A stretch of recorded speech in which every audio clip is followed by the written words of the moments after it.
The ideal foldable phone is a magic trick you can show your friends. Look at my phone, it looks totally normal, but wait. And then you surprise them by pulling a tablet out of your hat. The Google Pixel 9 Pro Fold is the first foldable that nails the trick. Some others have come close, but the Pixel 9 Pro Fold gives you more on the outside, and it turns out that equals more on the inside as well. The front display on the Pixel 9 Pro Fold is the same as the one on the Pixel 9, no more and no less. It isn't close but a bit similar as on the OnePlus Open. It definitely isn't slim to fit as on the Samsung Galaxy Z Fold 6. It's perfect, it's incredibly bright and colorful, and except for the slightly larger bezel on the hinge side, the Pixel 9 Pro Fold looks exactly like a normal phone. Open the phone and you get the largest screen ever hidden inside a foldable phone or any phone. Really, at a full 8 inches, you actually get more screen space from the new Pixel Fold than you would from an 8.3-inch iPad mini, since the iPad is narrower. Hidden is the name of the game, since the Pixel 9 Pro Fold is the slimmest foldable phone you can buy.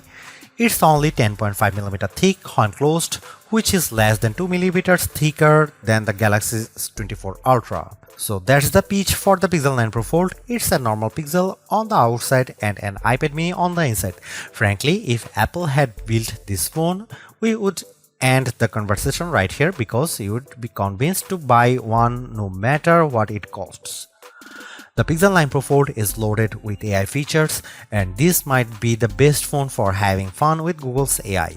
Sure, you can magic edit and reimagine photos on a Pixel 9 Pro, but on the Pro Fold, you get the biggest screen possible, and it makes a huge difference when you are selecting parts of your pics to change.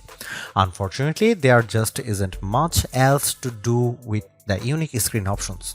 Don't get me wrong, everything looks great when you see it on the inner display. Games are fantastic, and it's fun that top-tier games like Disney's Speedstorm have special modes just for foldable phones to give you a different view when you bend the screen. But where's the rest?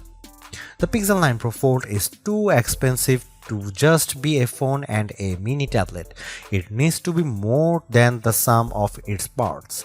It needs to offer more unique experiences that take advantage of the dual screen design and the foldable inner screen. I am hoping to see a lot more from the Pixel 9 Pro Fold in the years to come. Like the rest of the Pixel 9 family, the Pixel 9 Pro Fold gets 7 years of Android updates, security patches, and Pixel feature drops. I am hoping that we are just seeing the beginning of what Google can do with multiple displays, because today the Pro Fold holds too much missed potential. The Google Pixel 9 Pro Fold costs $1,799, and I wouldn't expect the price to drop precipitously the way the price of the original Pixel Fold did. That phone was a disappointment, and Google was motivated to sell it cheaper. You can no longer buy the Pixel Fold, which is highly unusual these days. The old phone generally sticks around to be the cheaper model, but the Pixel Fold is gone, and good riddance. Google's new foldables feels so much more advanced than its last one that I can't imagine its price will come down quickly.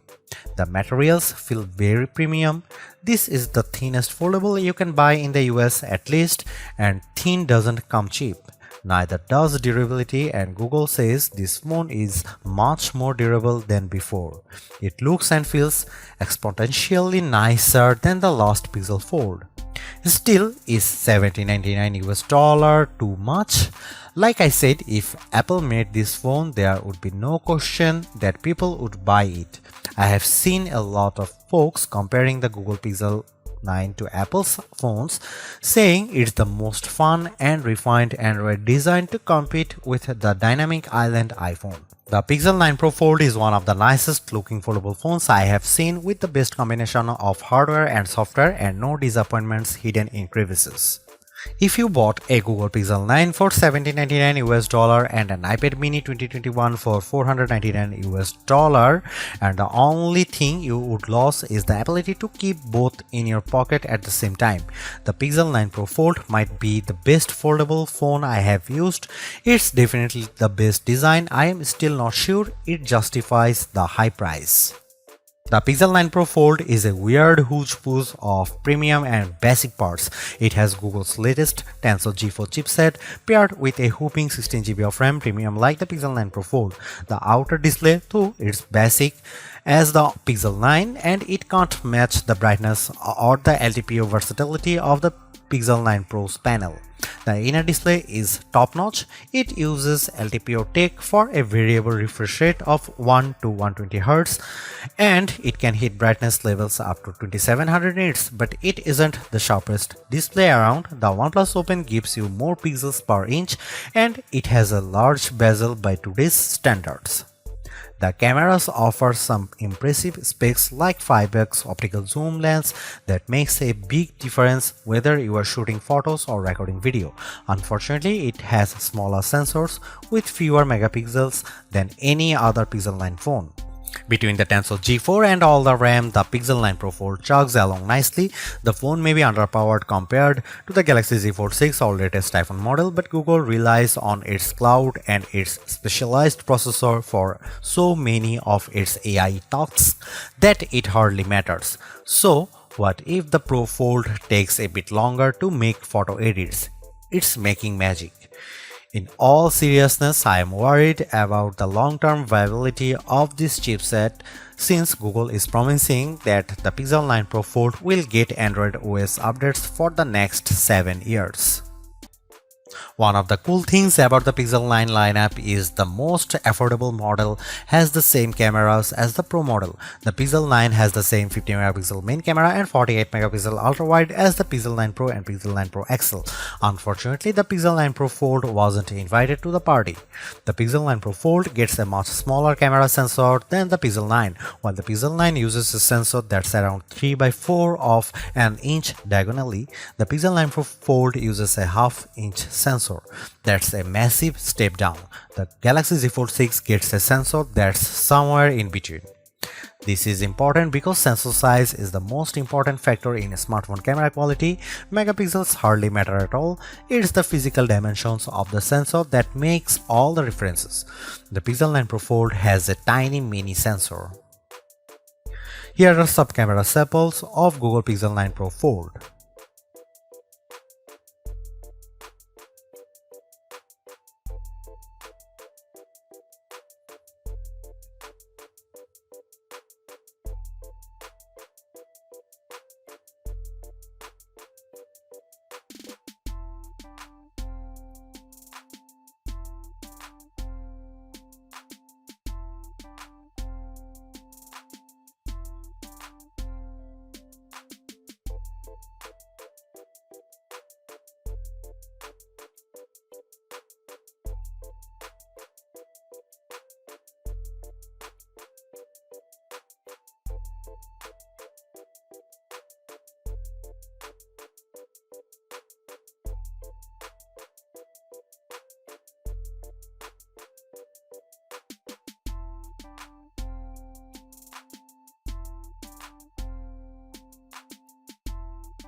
The Pixel 9 Pro Fold makes folding phones make sense to me. It's more like a normal phone than ever, but it's also not completely like using a normal phone.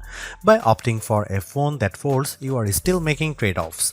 Particularly in the camera hardware, the phone's long-term durability is also an unknown. Literally no one has owned a Pixel folding phone for more than a year at this point. Foldable ownership isn't for the faint of heart.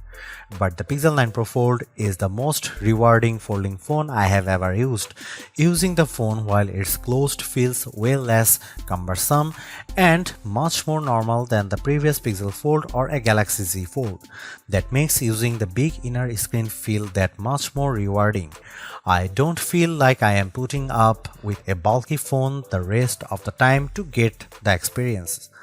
This foldable comes with its trade-offs, the downgraded camera hardware, durability concerns, and oh yeah, the $1800 it costs. But I think Google made the right trade-offs here to optimize the inner screen experience. It's an experience that I'll miss when I switch back to the next slab style phone that I test on that foldable fans, and foldable curious will find very rewarding too, because god damn, this is a nice phone.